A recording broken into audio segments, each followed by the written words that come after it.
TVN 한국교통방송입니다.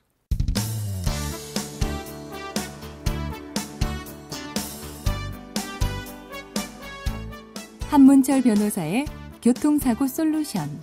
이 시간 진행의 한문철 변호사입니다. 여러분 안녕하십니까? 황색등에 대해서 조금 더 알아보도록 하죠. 황색등이라는 것은 멈추라는 신호죠. 빨간불은 멈추라는 신호, 황색등은 멈추긴 멈추되 예외적으로 갈 수가 있습니다. 황색등이 들어왔을 때 내 차가 교차로 정지선을 지난 상태면은 그때는 신속하게 빠져나가야 되죠. 황색등이 몇 초 정도 들어오나요? 3초? 4초? 네, 3초짜리도 있고 4초짜리도 있고 넓은 교차로는 5초짜리도 있습니다. 그 시간 동안에 내 차가 일부라도 정지선을 지났으면은 충분히 교차를 빠져나갈 수 있죠.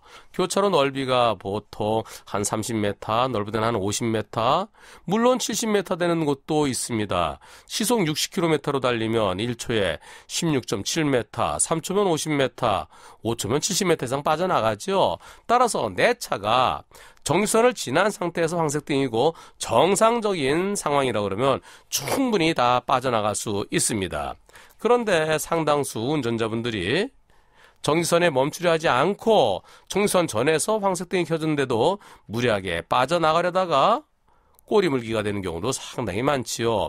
꼬리물기라는 것은 녹색 신호에 들어가는 걸 말합니다. 내 신호가 녹색 신호라 하더라도 지금 들어가면 앞에 차가 막히고 있다. 따라서 내가 도저히 교차를 빠져나갈 상황이 아니다.